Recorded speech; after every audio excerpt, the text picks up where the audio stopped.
Now, the British new Prime Minister, Rishi Sunak, officially ascended into the top job overnight, sworn in by King Charles.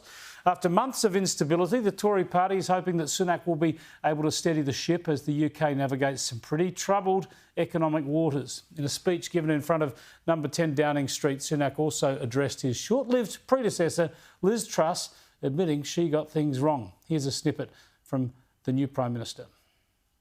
She was not wrong to want to improve growth in this country. It is a noble aim. And I admired her restlessness to create change.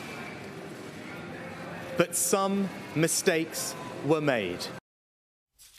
Joining me now is Australia's former Foreign Minister, Alexander Downer. Alexander, great to talk to you again. You've got a happy knack of playing your way into every major global story. I've been reading that you've been advising Rishi Sunak behind the scenes.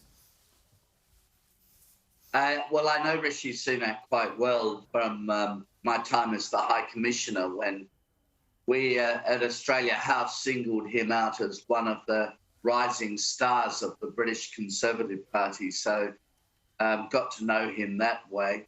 And I did help him a little bit during his previous campaign for the leadership during the British summer, during the Australian winter, when I did some work for him on his immigration policy. But you know, everyone claims to know somebody who's successful, and yes. Nobody claims to know those who have failed. I knew Liz Truss quite well, or know Liz Truss quite well as well.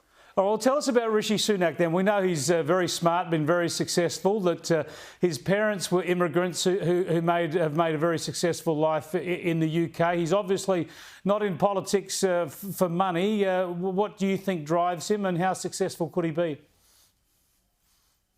Well, I think he's one of those people who focuses very much on policy. We're going to see how good he is at politics, of course, but he focuses very much on policy.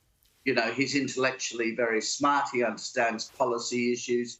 Importantly, he understands economics, not just in an academic sense, but as you say, he's been a very successful businessman as well. So at a time when governments, including the British government, have been spending too much money, and they have to now start finding ways to save money, or if they want to really stifle the economy, increase taxes, then you do need a leader of the country who's economically literate. So I think that's going to be a great advantage for the UK.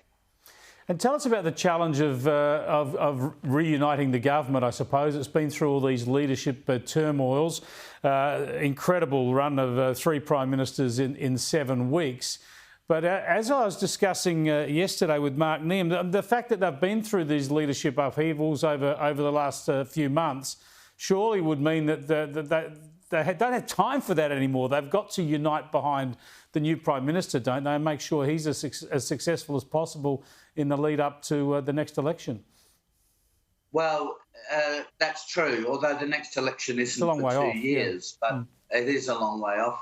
But the Conservative Party has taken a huge hit reputationally, not just in terms of personnel, but in terms of economic policy. So it will take them all of those 2 years to rebuild their reputation if they're to have any chance of winning at all. But, I mean, we know from the Australian experience that leadership changes leave a legacy of bitterness. And they've had 2 leadership changes. They threw out Boris Johnson, and then obviously Liz Truss wasn't up to the job. I personally think they did the right thing to dump her as quickly as possible, rather than go on for months and months with the agony of Liz Truss as the Prime Minister. But even so, I mean, she had her fans and supporters, so they're not too happy. And what was your most important bit of advice for Rishi Sunak as he's taking on the leadership? Yeah, the advice I always give people is who are in politics, work out what you think is the right thing to do, and then secondly, think about how you're going to sell it to the public, and never underestimate the intelligence of the public. If you explain to the public why you have to do difficult and seemingly not very popular things, many of them will be sympathetic and supportive as you make those really difficult changes. And he has to cut spending, and that's never very popular. But if the public haven't explained to them that the alternative is higher inflation and higher interest rates, my advice is that they will understand that. Yep.